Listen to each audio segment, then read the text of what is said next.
If you haven't heard the first part of this, I recommend that you do so before listening to this. It won't make much sense otherwise. It can be found in the description below.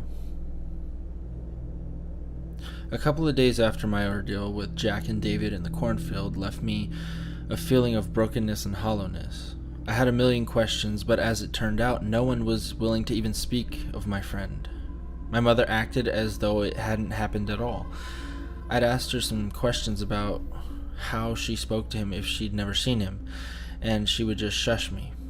It was the single most frustrating experience of my life. Dad got really quiet, and he hardly talked to anyone unless he absolutely had to. He always looked tired, always raggedy and worn out. I found out about a week after our escape from the field that Dad was sleeping on the porch with a loaded shotgun at his side. He didn't buy Jack's story of David's missing eyes, and he'd come up with his own theory. Someone was hiding in the cornfield and had tried to kidnap me. He wanted to make sure that they didn't come back. It was a weak theory, one that formed on little grounds, but he was a religious man, grasping at straws, trying not to believe in the monster under the bed, so to speak. I think Jack's reaction was the worst, though. He went from being an outgoing, loving, wonderful older brother to a complete stranger. He was jittery and an anxious mess. He mumbled constantly about empty eyes. He was plagued with nightmares so intense that he'd wake up screaming in the middle of the night. Most of those nights, he would flail about.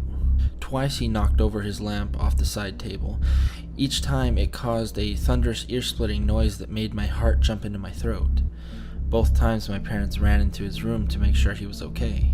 By the third time a loud noise came from his room, neither of my parents went to check on him.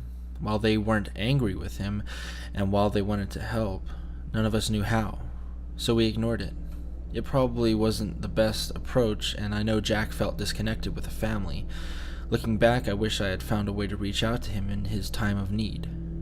Johnny and Jim became distant as well, though not in the same way as Jack. They did it on purpose, never staying in the room with anyone but each other for very long. They grew unbelievably close and began to watch movies with each other almost every night. Usually they were superhero-themed movies, their favorite being Superman and Batman. While they weren't thrilled with being around the rest of the family, they made it very clear that they would rather die than to be in the same room as me.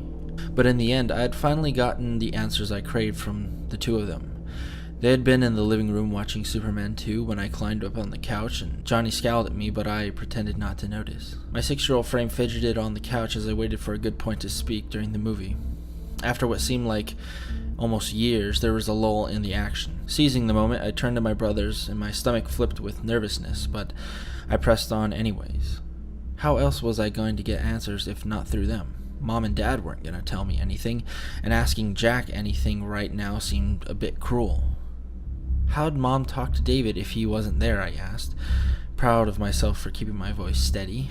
Johnny glared over at me, his lip curled up in a sneer, and I shrank back, suddenly very worried that my question might result in some physical repercussions. I had been hit once by Johnny and wasn't eager to repeat the experience. She didn't talk to him, stupid, he hissed, his voice flat and cold. It made my heart speed up. You're playing a game.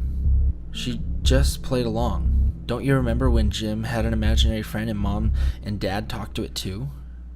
Yeah, Jim sneered. At least mine was normal. It was just a dog, and I knew it was fake. I lifted my arm in protest, looking at the massive bruise along my forearm. Does this look fake? I demanded. My eyes were narrowing in absolute hate. Johnny's face twisted into a hateful glare, and his teeth gritted tightly together. My heart fell, and I tried to scramble away, but I wasn't fast enough. Something hard collided against my back, sending me crashing against the pale living room carpet. Pain bloomed along my side and my arms, and I turned around and my brothers wobbled. I became distorted as I watched them through my tears. Get out of here, freak, Johnny hissed. I picked myself up and did as I was told, wiping away the tears from my eyes with the sleeve of my shirt. I cried that night, like most nights after David's disappearance. Despite knowing it was wrong because of all the pain he'd caused my family, I missed him. He had been my best friend. He'd made me feel better when Johnny broke his arm, and I knew he'd make me feel better about Johnny pushing me. My 6-year-old mind wasn't capable of understanding what was going on, and I couldn't believe that David, who had seemed so very real, was imaginary. I couldn't accept that no one else could see him. I couldn't understand why Jack was so sad and frightened. My loyalty to my best friend hadn't faltered. I was positively convinced at the time that David hadn't meant any harm. I fully believed that he'd only pulled me into the cornfield because he was frightened of my father. An understandable reaction. My father was scary when he was angry, something that admittedly didn't happen often. At the time, it never crossed my mind that he had actually tried to kill me twice. I never pieced together that he knew both the black widow and the coral snake were venomous. The days drug on and I fell into a deep depression. Eating and sleeping became hard, and I was no longer in love with the outdoors. I was actually looking forward to the start of another school year. It was a welcome change from being stuck at home all day with siblings who were either broken or had completely hated me. The only person that had remained unchanged by the events was Joey, and he was just simply too young to develop any resentful feelings towards me. Our family seemed entirely broken, and I felt that I was to blame. I tried to fix us, twice. My first attempt happened at dinner, exactly 1 week after my escape from the cornfield. I'd waited for everyone to sit down and begin eating before I announced that everything was okay because David did have eyes. Everyone fell silent. Johnny and Jim glared at me, and my mother told me that David wasn't an appropriate dinner conversation. Jack broke down and just left. My dad announced that he wasn't hungry and retreated back to the porch. I excused myself and went to my room, where I continued to brood, feeling worse for having broken us further. My second and last attempt came the following day.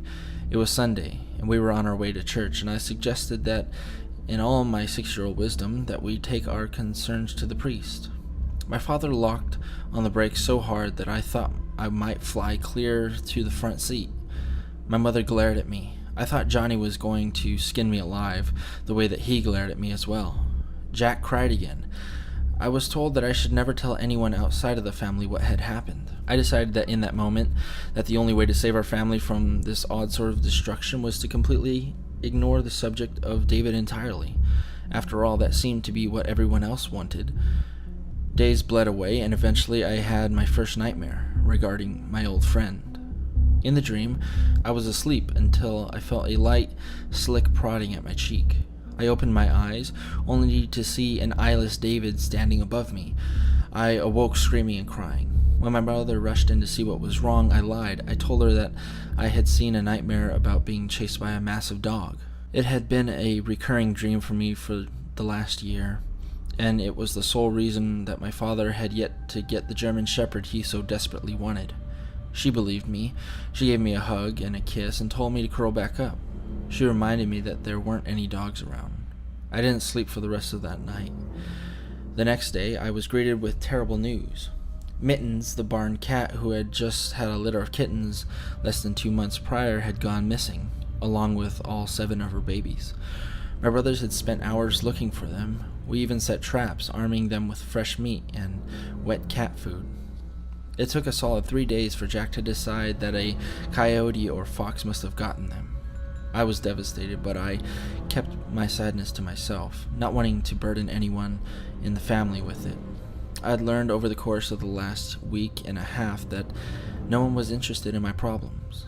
It was the sort of despondent revelation that filled me with a sudden sense of helplessness.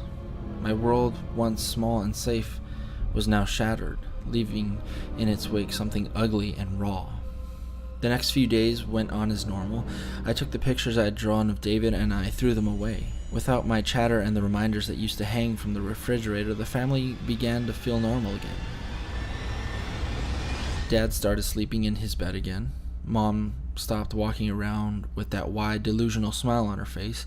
Jack had a few good days in which he didn't cry, and he even laughed. Johnny and Jim were still distant, but they had stopped trying to push me around so much. Joey never changed. He remained the sweetest toddler he was, and too young to understand much of anything. It was nearly a full 2 weeks after David had disappeared that our family started to mend. Saturday morning had started as it usually did. Jack, Jim, Dad and Johnny were out on the farm doing whatever it is they did. Mom and I were inside, and she was washing the dishes in the kitchen. Joey was playing on the floor beneath the kitchen table, reciting the colors of the toys to himself. And me, I was in the living room, dusting, my least favorite job. The front door slammed, and rapid footfalls echoed in the hallway. I assumed it was Jim, who often sprinted through the hallway, rounding the corners and sliding to a halt in front of Mom, who was still at the sink. He'd usually ask her for some water or lemonade to bring out to the boys while they worked. I peeked around the corner, bored and looking for a reason to abandon my post. I hoped Mom would ask me to get Jim whatever he wanted. Mom must have thought it was Jim too, because she dried her hands and was waiting, leaning against the counter. She stood and looked dumbfounded as the footsteps stopped, but no one entered the room. Curiously, she stepped over into the hallway to look. I watched as she paled, blue eyes widening. She wiped her hands nervously on her apron and moved back to the sink. Curiously, I stepped into view. "Who is it, Mom?" I asked. "Jim must have run back outside," she answered. "The door only opened once, and I never heard footsteps back to it," I countered, the words out of my lips before I could even stop them. Mom's lips pressed into a thin line, and her eyes shone with an odd mixture of fear and anger. "What are you supposed to be doing right now?" she demanded. I shrank away. "Cleaning," I answered. My voice sounded defeated. "Then I suggest that you get back to it," she snapped, as she submerged her hands once more into the soapy water. I spun around, intent upon going back to work before I got yelled at, but a sharp cry of pain caught my attention. My mother pulled back her hand, and blood trickled down her hand into the soapy water, staining it all red. My eyes widened. "Son of a gun," she shouted. I gasped. I had never heard her get this close to swearing. She was such a soft-spoken, sweet woman. It sounds stupid, but I didn't know that she knew how to swear. "I thought I put up all the knives," she said. Quickly keeping pressure on the deep cut along her pointer finger, she rushed out of the kitchen and toward the downstairs bathroom. I could hear her fumble with the medicine cabinet as I walked closer to the sink. The large knife block that my mother kept just to the edge of the sink had toppled over. 3 knives had fallen into the soapy water. I pulled them each out, careful not to cut myself, rinsed them off, and placed them back inside the block. "James," my mother called from the other room. "Come in here. I need your help getting the Band-Aid open." I glanced over to Joey, deciding whether or not I should take him with me. I stared at him, and he walked from toy to toy. It was just too risky to leave him alone. I walked toward him, arms out, trying to get him to come with me. "Now!" my mother shouted from the bathroom. I jumped and scurried down the hallway, deciding that he couldn't get into much trouble in the few seconds that it would take me to get the bandage open for my mother. I pulled apart the paper and took the protective layer of plastic off before handing the massive bandage to my mother. She took it and placed it over the top of the huge gash before wrapping it all in what my father referred to as a people tape. It was some sort of medical tape used to keep water away from bandages and to keep gauze in place. We used it frequently on the farm for any accidents that we had. I dashed back into the kitchen, my heart beating out of my chest as images of my brother getting past the child locks and under the sink where we kept the bleach, and that danced through my head. But as I rounded the corner, my eyes landed on the toddler who sat under the table, playing with a small blue block. He repeated the word blue over and over, and I smiled, feeling stupid for having been worried. I scolded myself inwardly for being so silly. I had allowed myself to get sucked into Jack's delusions. I had somehow convinced myself that something very bad was happening, when in all reality, Jim had likely come in and run back out, and the knives had probably just fallen over. It wasn't until I made it all the way back to the sink that I saw a glowing red dot on the stove. My heart sank. I made my way slowly over to it. All the burners had been turned up as high as they could go. Joey was too short to reach it, and none of my brothers would have done that. Neither I nor my mother had done it either. Nausea swept over me as I crossed into the room, and I turned each of them off. I should have told my mother, but she was visibly shaken from her recent accident, and I didn't want to worry her. Besides, she was only going to ignore it, the same way that she had ignored everything else. When she came back into the kitchen, I only gave her a small smile and said, "I'll finish the dishes." Her features softened. "Thank you, James," she answered. I spent the next several hours on edge and very jumpy. Suddenly, I was unsure of everything. I couldn't convince myself that David was the entity Jack thought he was. I felt like my eldest brother was constantly looking over my shoulder, waiting for something bad to happen. But hours passed and nothing happened. Eventually, I managed to put the thoughts out of my mind. Lunch came and went, and the boys showered and changed into their regular clothes. Joey sat in the kitchen floor with Dad, while the two pushed toy cars to one another. Jim and Johnny and I had sat back in the living room. Jack was reading something while the boys and I watched a movie. Johnny had tried to kick me out, but Jack had snapped at him and assured me that I could stay. Mom was tending to her garden, happy to have a break from being inside all day. "Jim," my dad snapped from around the room. "What?" Jim asked from his place beside Johnny. My father was silent for a little while, and the sound of cars sliding on the floor had entirely ceased. Nearly a full minute of silence had passed before my father had responded in a small, careful voice. "Are you in the living room?" he asked. "Yeah," Jim answered as he stood up and went to stand in the doorway. He leaned against the frame as he spoke to my dad, who was just out of sight. "What?" he asked again. Silence. Jim stared into the room expectantly before understanding washed over his features. He stiffened and his eyes widened. "Is Mom in the bathroom?" he asked. Johnny clicked the pause button. The familiar streaks of static molded the screen, interrupting the fight scene between Batman and the villain. We all fell silent, straining our ears, trying to listen for whatever it was that might have frightened Jim, and apparently my father as well. Finally, I heard it.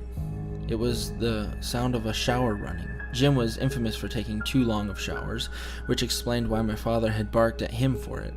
"Maybe it's your mother," Dad reasoned. I turned around, looking out the window, only to find my mother stooped down onto the ground.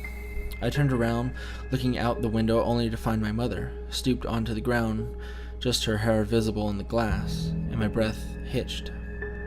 The shower immediately shut off, and the door creaked open. I watched as Jack winced away, trying his best to ignore the exchange and submerge himself into the book. It quaked in his hands, and he bit his lower lip.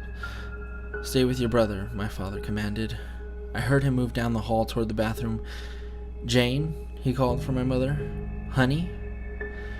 I looked back again, only to find my mother's hair bobbing slowly up and down as she weeded the garden. I knew he wouldn't get a response. The footfalls ended. "Who is it, Dad?" Jim asked. Silence that seemed to last forever started to fill the home. "No one," Dad answered. I jumped with the sound of his voice. Goosebumps rose all along my arms. I stood up and made my way to the bathroom, shaking off Johnny's protests and squirming past Jim as he tried to physically stop me. I scurried down the hall, skidding to a halt just beside my father and peeking into the bathroom. The mirror was steamed, the walls were slick with fresh water, the shower curtain had been drawn, and my father was looking inside of it, and the color had leaked away from his face. He took a step back and shooed me out of the room, and then he closed the door. The shower started again. My father squeezed his eyes shut. I turned around, but he grabbed both of my shoulders and pushed me with such a force that I couldn't have stopped it even if I tried. We spilled into the kitchen. Dad immediately let me go and barked my brother's name. The toilet flushed. He picked up Joey and informed everyone that we were all going into town to grab some ice cream. Joey clapped and shouted some celebratory words. The bathroom door was opened. Footsteps padded down the hallways. Jack pushed Jim and Johnny out the door, his whole body trembling as he hurried them along. My father grabbed me by the arm and pulled me outside. His grip never faltered as he dragged me forward, the whole while I craned my neck around, trying to get a glimpse of whatever it was. Somehow I had convinced myself that it couldn't have been David, that David was definitely a real person. Whatever this was, it was different. Dad pulled me outside. The warm air and the stench of pigs outside hit me, and Dad slammed the door and urgently pulled me over to the driveway. Gravel crunched beneath both of our feet. The door swung open. It slammed against the wall with a deafening bang. Jack screamed and immediately grabbed the boy's arms. He pulled him over as he sprinted toward the car. Ear-shattering crashes erupted into the silence. Over and over the door swung wildly, slamming shut and bouncing against the wall. "Jane!" my father shouted as my mother rounded the corner, heading toward the front door. "No one's inside," he shook his voice, and he screamed his words. My mother's eyes widened, and she dropped her spade onto the ground and headed straight for us. The gate closed and clipped into place. I opened the car door and was immediately hit with a smoldering heat. My father almost always let the air conditioning run for at least 10 minutes before putting Joey in the car, but today was different. He buckled him into the car seat despite his wails as the hot metal of the buckle touched his sensitive skin. "It's too hot. I'm thirsty," he cried. "We'll buy you a drink when we get to the store," Dad said. A wide, fake smile plastered all over his face as he said it. I could see the fear and anger just below the surface. He looked a lot like Jack looked, except Jack wasn't keeping himself together nearly as well as my dad was at the moment. He was sitting in the back of the old station wagon. His features had crumbled and he was silently staring at the house. The door could still be heard slamming furiously. I don't remember being scared in the moment. I could see the fear on everyone else, but my mind couldn't process what was happening. I sat quietly, stunned and unable to function or speak or even move. I simply kept to myself. My dad peeled out of the driveway, leaving the home behind us. I think he hoped that the few hours we'd be out would see everything return to normal. We got the ice cream first, as promised. My father brought Joey something to drink, as well as a small vanilla ice cream cone. Then, despite the fact that we really couldn't afford it, because my father had just purchased a new work truck in the same month, we went out to eat. We spent nearly 3 hours there before we began the long drive home. The sun was just touching the horizon as we pulled into the driveway. Joey was nodding off. Jack was still a mess in the back. Jim was trying his hardest to comfort Jack. Johnny was angry and brooding quietly to himself while glaring death to me. I was busy watching the home for any sign of a moving door. I saw it before it hit the car. My window cracked with the force of heavy metal. My father swerved and nearly hit the light post. My mother shrieked. Jack burst into tears, and so did Joey. I stayed motionless. The spade that my mother had been using to garden earlier had come hurling toward me. Had my window been down, it likely would have drawn itself straight through my skull. Dad, can we please stay at a motel? Or can we just grab the tent? Can we sleep anywhere but here? Johnny begged from the back seat. I turned around to meet his gaze. He looked like he had aged 10 years in those few moments. His eyes were puffy and red from crying, and his skin was blotchy. I didn't recognize him as my brother in those few moments of terror. "I don't have any money." I could hear the defeat in my father's voice as he spoke. "Then the tent?" Jack begged. "Please, Dad, please, can we get the tent?" There was a certain urgency to his words that I had never heard before.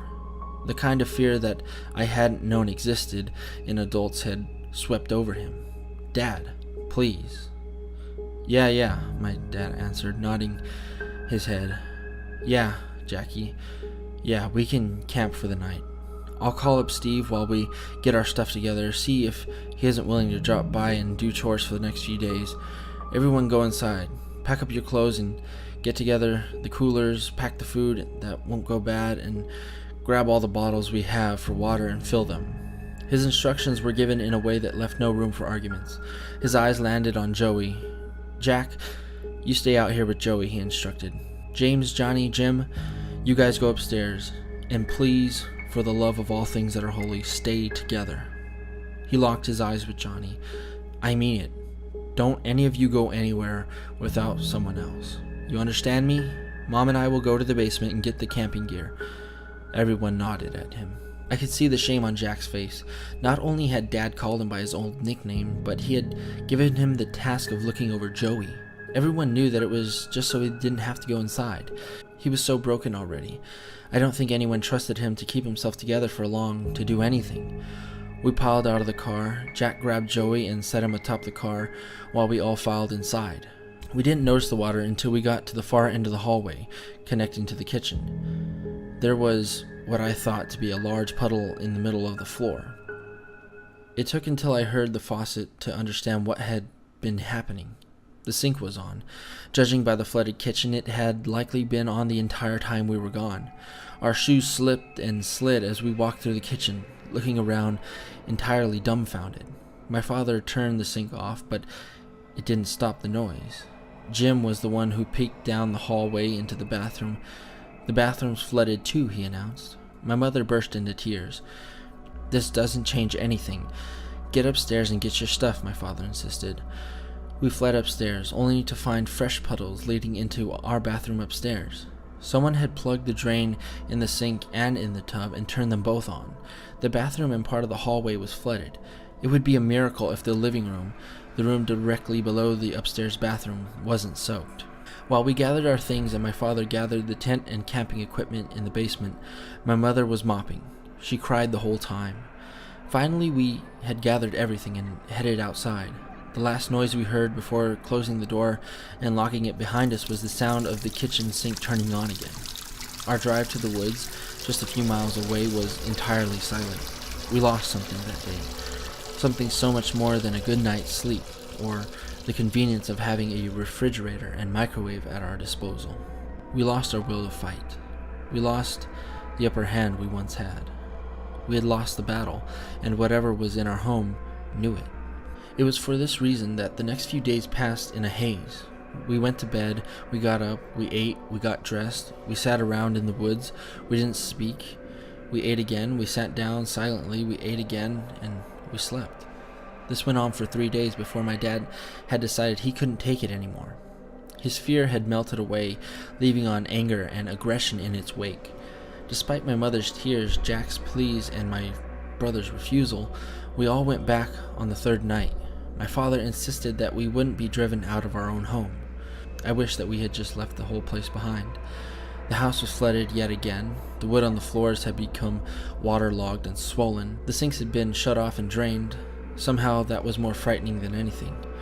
We all helped my mother mop up the mess, and she still cried. I wanted to sleep downstairs or in the room with Jack and Jim, but my father refused.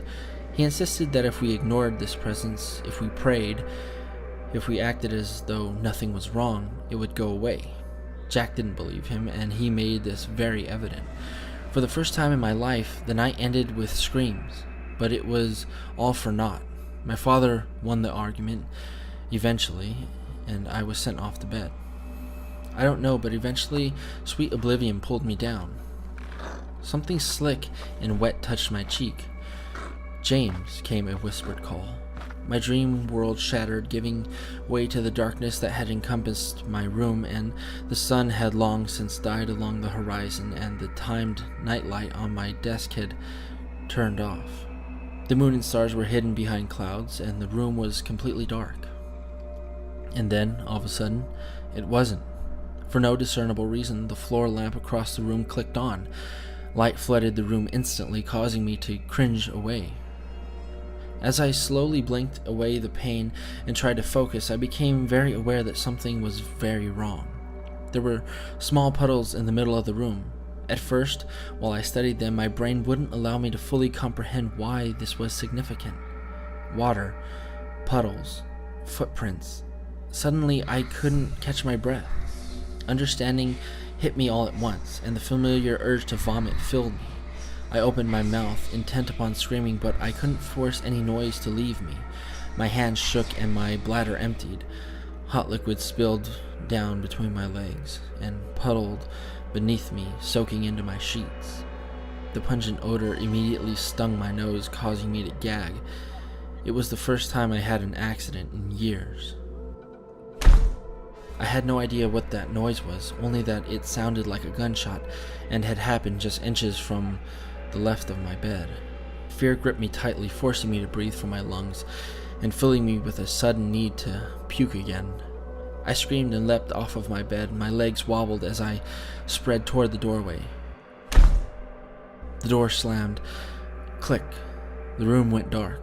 I spun around, my body pressed tightly against the wood of the door, and I was hyperventilating. Unable to take full breaths, my hands shook as I searched blindly for the light switch. I stopped dead as a new sound penetrated the silence. It was breathing. I could distinctly make out someone else breathing. With trembling hands and a new reserve to open the door, I clicked the light on. I screamed, "Dad!" and I shrieked as loudly as I could. My heart clawed at my chest, trying to free itself. Before me stood the person I had managed to half convince myself had just been some sort of dream. The person I couldn't believe was responsible for the horrors that had filled the home in the last few days. There stood David, red shirt soaked and clinging to his skin, black hair flattened against his scalp. But the most terrifying part, the reason for the desperate screams, the reason that I couldn't breathe or think or even manage to cry, was his eyes. They were gone. Just empty sockets in their place. "Dad!" I shrieked a second time. My hand went to the doorknob as I tried desperately to open it, but it was locked, except my door didn't have a lock. "Dad!" The tears were streaming down my face, and I suddenly realized why Jack spent his time crying. Frantic footsteps exploded from my parents' room. "James!" my father called back with his voice wild in fear. "James!" "Dad!" I shrieked. I physically shook as my dad hit the door with all his might. "Open the door," he shouted, banging against it and jiggling the doorknob. "What's wrong?" Jack's voice came from out of nowhere. David took a few slow, dangerous steps toward me, rounding the bed. His bare feet hit the ground with sickening, wet noises, and he left puddles with each step behind him. I sucked in a sharp breath. No, I whimpered, as I stumbled further away from him, to the corner of my room. I curled into myself. "Please leave, please go away, David," I begged through the ragged sobs. David cocked his head slowly, staring at me with empty sockets. A wicked smile spread along his lips. He took another step forward. "Dad!" I choked out through desperate sobs. "Unlock the door," my dad shouted from the other side. "There is no lock," Jack said. I knew they weren't meant for my ears, but I heard them all the same.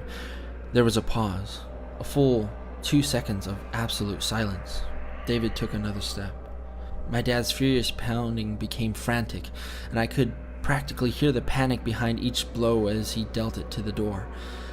I molded myself against the wall, convinced that I was going to die. "Back up," came Jack's voice. Splintered wood showered into the room as Jack's foot collided with it, forcing it open. A figure dashed into the dark room and scooped me up, pressing me against his muscular frame. I let out a quivering breath and wrapped shaking arms around my father's neck. My small face buried into his shoulder as I cried away the fear and pain that racked my 6-year-old body. "Dad," I said. The word came over each time. It brought me a sense of peace and safety. My father's hand rubbed my back, and he allowed me a few minutes of quiet as I sobbed. "Can we leave now?" I asked. "Please, can we go camping again, please?" I craved the boring serenity of the forest. I needed the safety the trees had offered me, and I couldn't stay here anymore. "No," came my father's response. My heart sank, and I began to wail. Tears streamed down my face as I loudly begged my father to allow me to leave, but he just refused. "We have to ride this out, James. We can't let this thing drive us away. We can't let this thing ruin us." He continued to talk, but I had stopped listening. Despair and desperation filled me to the very brim until I thought that for sure I would burst. "Would you like to sleep downstairs on the couch?" Jack asked, his voice soft and his features strong. He wasn't crying. He wasn't sad or frightened. He looked determined. I'm going to sleep down there. I'll stay with you through the night," he swore. My father tossed him a glare, but stayed quiet as I nodded my head rapidly. Jack pulled me into his arms, and a sense of safety had washed over me. Despite his many breakdowns over the course of the last few weeks, I still thought of a man that was invincible. I melted into his arms and allowed him to carry me down the stairs. He pulled extra blankets from the closet with one arm, because I just refused to be put down. Jack made his bed on the couch while I curled up on the chair. I had initially wanted to sleep beside him, but the couch wasn't large enough. We turned on the TV, and I put in Aladdin. It was my favorite movie at the time. Jack, who usually wouldn't have agreed to watch it, seemed happy about it, saying that he needed something light to calm his nerves. Despite the fear that still racked me, I hadn't slept decent in nearly 4 days. Soon enough, exhaustion took over, and I found myself fighting heavy eyelids. I dozed off around the time the genie started to sing about being the best kind of friend. When I woke up, the TV was making a high-pitched, whiny noise. A blue screen illuminated the room. The rest of the house was quiet. I nearly sank back into sleep. Had I not heard the sharp intake of a breath from the left side of the room where Jack had fallen asleep, I might have fallen asleep. Jack was curled up at the edge of the couch. His whole body trembled. His eyes were wide and shiny with fresh tears. He was staring straight at me. I remember in that moment being confused, not knowing why he'd be looking at me as though I had grown a second head. "You're in my spot, Jack." The words were sharp and venomous. They were heavy with the promise of violence. My body stiffened as I felt as though my lungs had been deflated. My stomach lurched. Fear gripped me tightly, wrapping withering fingers around me and sucking everything but the ugliness and despair away from my small body. Slowly, I turned, only for my eyes to land on the same wet, eyeless version of the boy I had once known. He turned to me, his lips twisting upward. "Are we having a sleepover?" he asked. David reached toward me, and the world seemed to slow. I willed my body to move, but it refused to obey. "No!" Jack's voice boomed to my left. A massive hand wrapped around mine and tugging me out of the chair. David's face twisted with anger, but I was safely in Jack's arms. He sprinted up the stairs, pressing me tightly against his chest, much like I had been when we first ran away from David, back when he was my friend instead of my monster. Jack threw open the door to the boys' room. "Up," he shouted. "Get up, we're leaving this house now," he barked. Both of the boys sat up, looking rather groggy and confused, but they did as they were told. A small shriek from the other side of the hall sent me crashing to the ground. It took me several dizzying seconds to realize that Jack had dropped me before sprinting toward Joey's room. He threw open the door. It bounced off the wall with a loud thump, causing Joey to scream louder. Jack scooped him up in his arms and headed down the hallway. The toddler never stopped screaming. "Let's go," he shouted again. "What the heck is going on?" my father shouted above the noise and confusion as he stormed out of his room. "Do you want to stay in this hellhole?" Jack spat back, eyes narrowed in absolute disgust. "You go ahead and do it, but I'm not staying, and I'm sure as heck not letting them stay," he shouted, stabbing a finger at my brothers and I. "Get your stuff and come with us, or you're staying here. I don't give a..." Yes, he swore again. My dad narrowed his eyes in anger. He opened his mouth, probably to shout back, but before he could, Jack's fist shot out. It connected with my father's jaw, sending him staggering back. My breath caught in my throat. I couldn't believe what I had just seen. Before my father could react, Jack shoved us forward. We all fled, rushing down the stairs and tearing through the hallway. My father bounded after us. He was roaring angrily, shouting something about kicking Jack's butt, but as we spilled outside, the cool air hit us, and we stopped in our tracks. Johnny vomited. "Hell," my dad shouted. "Wow," Jack hissed. Jim cried for the first time since my father had blamed him for breaking Johnny's arm. I didn't understand what everyone was so upset about. I followed Jim's line of sight as he was sobbing and wailed. There were things hanging from the trees. They swayed as the summer breeze had made them to dance. I turned my head this way and that, trying to understand what they were. At first, I thought they were hummingbirds hovering in the trees. It took until Jim choked out the word mittens for the shapes to finally make sense to me. There, in the tree, against the light of the moon, hung our cat and 7 of her kittens, strung up like Christmas decorations, their small bodies limp and lifeless.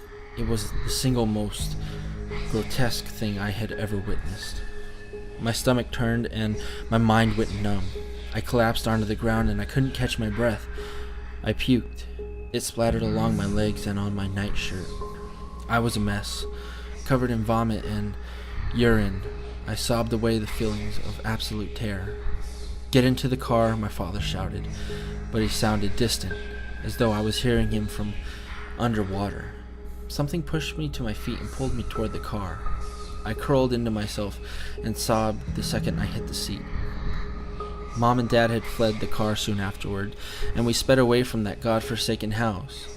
There was a lot of shouting happening, but I couldn't focus long enough to understand any of it. I tried to piece together everything that I knew about the situation. Mittens and the kittens were dead. David had done it. David was dangerous. I knew this because he scared Jack and Dad, the two strongest and bravest people I knew. David was haunting us. David wasn't human. David was going to kill me. These thoughts had ran through my mind long after my father had parked the car just on the outside of the woods that we had escaped to before. They ran through my mind as the family tried without success to sleep in the cramped vehicle. They ran through my mind as my family tried without success to sleep in the cramped vehicle. They ran through my mind until a single word, spoken in a terrifyingly familiar voice, broke through the silence. James?